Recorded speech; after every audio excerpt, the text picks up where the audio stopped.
கண்டிப்பா நம்மள நிறைய பேர் இதை ஃபீல் பண்ணிருப்போம்.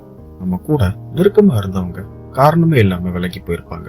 மணிக்கணக்கா பேசிட்டு இருந்தவங்க இப்போ ஒரு மெசேஜ் அனுப்ப கூட டைம் எடுத்துப்பாங்க. அவங்களோட இந்த மாற்றத்துக்கான காரணத்தை கேட்டாலும் ஒழுங்கா கிடைக்காது, நம்மளே புரிஞ்சுக்க ட்ரை பண்ணாலும் ஒன்றும் புரியாது.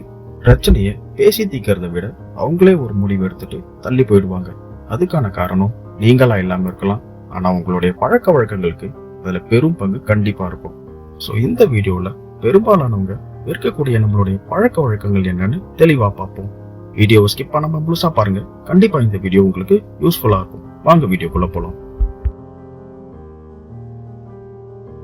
நம்ம கூட இருக்கவங்க மனசை விட்டு நம்ம கிட்ட அவங்க பிரச்சனையை ஷேர் பண்ணிட்டு இருக்கும் போது ஒவ்வொரு முறையும் போட்டி போட்டு உங்க பிரச்சனையை புலம்பி தள்ளி உங்க கனெக்ஷனை காம்படிஷனை மாத்துறதால அவங்களுக்கு உங்க மேல ஒரு சின்ன வெறுப்பு வரதான் செய்யும். ஏன்னா நிறைய பேரு உங்க பிரச்சனையை ஷேர் பண்றது நீங்க கொடுக்க போற ஆறுதலுக்காக இல்ல, தங்களுடைய புலம்பலை கேட்க ஒரு ஆள் இருக்காங்கன்றதுக்காக தான். செஞ்ச தப்ப ஒத்துக்க மறுக்கிறதோட எப்ப பார்த்தாலும் மத்தவங்களை குறை சொல்றது, எல்லாத்துக்கும் காரணம்னு காரணங்கள் பின்னாடி நீங்க பண்ண தப்ப மறைச்சு வாழ்ந்துட்டு இருந்தீங்கன்னா கண்டிப்பா உங்க கூட இருக்கிறவங்க விலகி போக தான் நினைப்பாங்க. ஏன்னா இங்க யாருமே பெர்ஃபெக்ட் கிடையாது, எல்லாருமே அறகுறை தான். சரியோ தப்போ, வெற்றியோ தோல்வியோ, நீங்க கடந்து போற பாதையோட பொறுப்பை பெருமையோட ஏத்துக்கோங்க. நமக்கு நெருக்கமானவங்க கூட ஆர்கியூமெண்ட் வரும்போது அவங்க சொல்றத புரிஞ்சுக்க முயற்சி செய்யறதை விட நீங்க அந்த ஆர்கியூமெண்ட்டை ஜெயிக்கிறதுக்கு முன்னுரிமை கொடுத்தீங்கன்னா உங்களோட இழப்ப என்ன பண்ணாலும் தடுக்கவே முடியாது.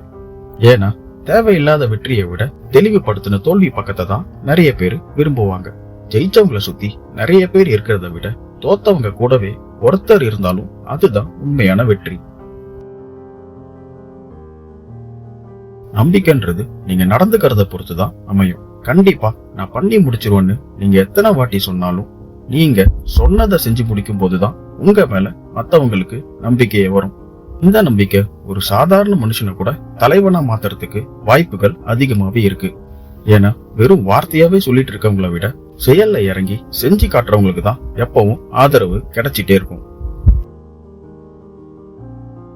மத்தவங்க உங்ககிட்ட ஒரு சில விஷயங்களை பகிர்ந்துக்கும் போது இது அவ்வளவு பெரிய கஷ்டம் இல்லையே, இது ஒன்னும் அவ்வளவு மோசமான விஷயம் இல்லையேன்னு அவங்க கஷ்டங்களை கேட்டுட்டு கடமைக்கு நீங்க இந்த மாதிரி பதில் சொன்னீங்கன்னா கண்டிப்பா அது அவங்களுக்கு ஏமாற்றத்தை தான் தரும்.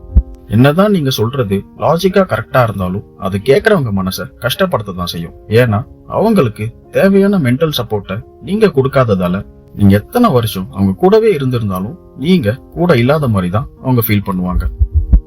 இந்த வீடியோல நம்ம பார்த்த பழக்க வழக்கங்கள் உங்ககிட்டயோ இல்ல உங்க கூட இருக்கிறவங்க கிட்டயோ நீங்க ஃபீல் பண்ணீங்கன்னா கண்டிப்பா நீங்க மாற்றத்தை எதிர்பார்த்தே ஆகணும். ஏன்னா இந்த மாதிரியான மாற்றங்கள் தான் வாய்ப்புகளை உருவாக்கும், அந்த வாய்ப்புகள் தான் வளர்ச்சியை கொடுக்கும். சிம்பிளா சொல்லணும்னா உங்களோட இந்த மாற்றம் உங்க உலகத்தையே மாத்தும். இந்த வீடியோ உங்களுக்கு யூஸ்ஃபுல்லா இருந்ததுன்னா நம்ம சேனலை சப்ஸ்கிரைப் பண்ணிட்டு பக்கத்துல இருக்க பெல் ஐக்கானை கிளிக் பண்ணிக்கோங்க. கூடவே இந்த வீடியோவை லைக் பண்ணி என்ன சப்போர்ட் பண்ணுங்க. நன்றி, வணக்கம்.